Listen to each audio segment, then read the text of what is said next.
melalui sifatnya. Itu yang kita perhatikan aja sih. Biasanya pikiran kita tidak kemana-mana. Jadi nanti tetap kita terpusatnya di napas kita.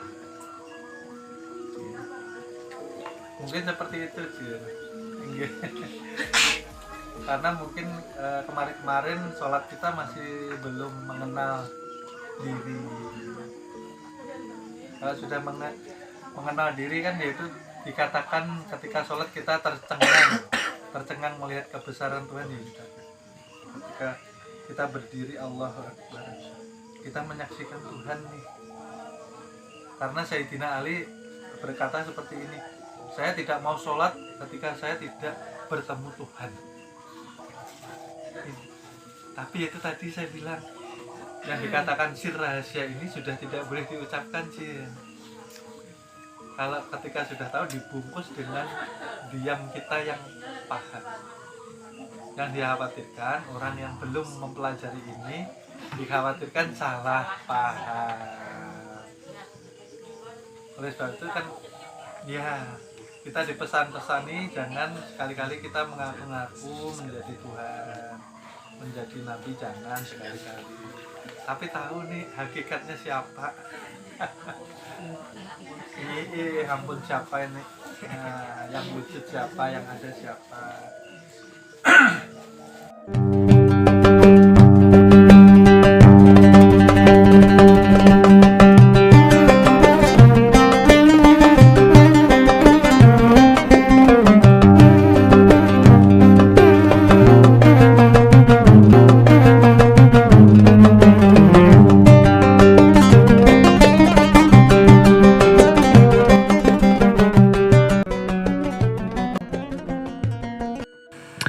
Di sini ketika Tuhan masih sendirian, ya, dikatakan ini makom ketuhanan. Terlihat ya, makom ketuhanan tuh yang ada apa ini? Makom yang kosong, belum ada siapa-siapa, belum ada siapapun, ya. Hanya Tuhan semata waktu itu. Ya. Dikatakan hanya zat yang ada, zatul budi itu hanya zat yang ada. Karena Tuhan ketika sendirian bingung, ketika sendirian tidak ada yang menyebutnya, tidak ada yang mengenalnya, tidak ada yang dikatakan hamba, tidak ada yang dikatakan Tuhan.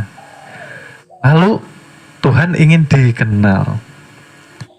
Ketika Tuhan ingin dikenal, ya, maka Tuhan menzohirkan, mentajalikan, mewujudkan daripada bagian dirinya dengan sifat jalal dan jamalnya dibenturkan, lalu yang dari kosong itu tadi tajalilah yang dikatakan nurnya Allah Subhanahu wa ta'ala, ya. Dari kosong mulai tampak. Yang tampak apa? Yang tampak zatnya. Yang dikatakan terima kasih banyak. Yang dikatakan nurnya Allah Subhanahu wa ta'ala, ya, paham ya? Dari yang kosong karena ingin dikenal lalu menjahirkan pertama kali yang dikatakan nurullah.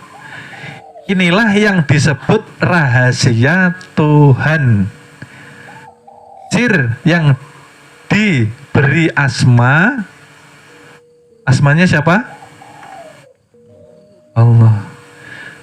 Jadi Allah ini sir Tuhan, nurullah zatnya Allah, bukan tuh, paham? Ya. Maksudnya apa? Jangan sampai kita menyembah nama. Kebanyakan, yang di luar sana masih menuhankan lafaz nama dikatakan ini tuh Tuhan. Pahamkah? Ini kezahiran rahasia Tuhan. Sedang Tuhan kosong, yang dinamakan kosong ini tidak berhuruf. Kalau tidak berhuruf tidak bersuara. Kalau tidak bersuara, tidak berhuruf, artinya tidak nampak. Dikatakan tidak nampak berarti tidak bernama. Bagaimana mau disebut? Itulah yang dikatakan laisa. Paham? Nah, supaya apa? Seperti ini dijelaskan secara detail supaya kita tidak menyembah nama. Karena nanti ketika nanti dikumpulkan manusia di alam mahsyar, ada yang digiring ke api neraka karena menyembah nama. Namanya saja yang disembah, tapi tidak kenal yang mempunyai nama. Lah ini loh maksudnya. Artinya apa? Orang yang hanya menyembah nama berarti syahadatnya lisan saja. Ya. Di masjid tuh pasti dipasang Allah dan Muhammad, tapi tidak paham bahwa Allah nama kebesaran rahasia Tuhan, Muhammad wujud daripada sir Tuhan kepada insan. Oleh sebab itu dikatakan insan kamil mukamil, ya? Inilah yang dikatakan nama Allah yang zahir ke batang tubuh. Ya, oleh sebab itu jasad kita ini mempunyai lafaz Allah dan Muhammad, ya. Alif lam ha mim ha mim da, kepala, bahu, perut, kaki, berlafaz, tidak perlu disebut. Artinya ketika kita sudah sadar, sudah paham, kita sudah berkalimah, kita sudah berlafaz Allah dan Muhammad, jangan disebut. Karena ketika kita belajar ilmu ketuhanan, kita tidak boleh mengaku menjadi Tuhan. Kita tidak boleh mengaku menjadi nabi.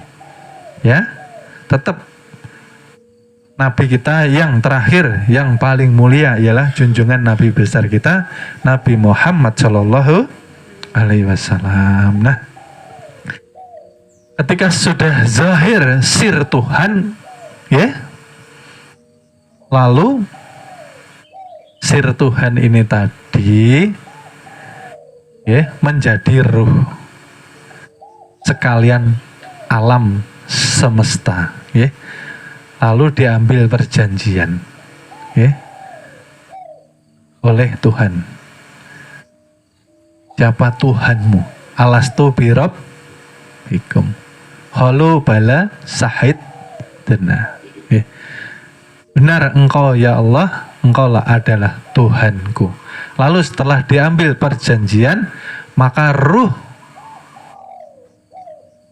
dijadikan, ya, melalui sifat. Sifat kemarin apa? Masih ingat?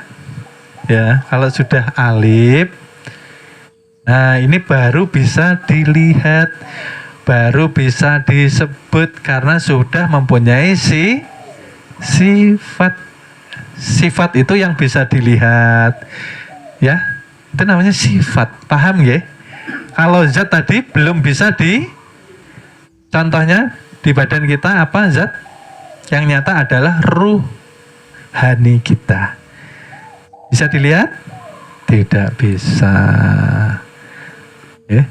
Karena yang mewakili sifat laisa kami selihisa, ya. Artinya berarti Tuhan lebih laisa lagi. Paham ya? Nah, ketika sudah tajali kepada sifat, barulah, ya, terbentuk yang namanya apa ini? Lauh mahfud, aras, kursi, surga, neraka, ya. Seluruh alam semesta. Elemen anasir api. Elemen anasir apa? Setelah api, angin. Setelah angin, elemen anasir air. Lalu elemen anasir tanah. Setelah itu terwujudlah alam semesta termasuk bumi kita. Sudah sempurna. Oleh sebab itu bumi ini di dalamnya terkandung 4 unsur, ya. Ada airnya, ada apinya, ya. Di dalam gunung berapi ada apinya, ya kan? Ada anginnya. Angin itu apa? Mewakili di bumi, gas bumi. Ya. Lalu apa lagi? Ada air tadi sudah, ya, yang Allah turunkan dari langit kemudian ditampung bumi, kepenuhan keluar lagi dikatakan mata mata air. Jadi air itu bukan mengalirnya dari bumi, karena dari semenjak penciptaan alam semesta sudah menampung air yang diturunkan Tuhan, kepenuhan. Nah, setelah tercipta bumi, tumbuh-tumbuhan, hewan dan seluruh makhluk hidup, barulah Adam diciptakan.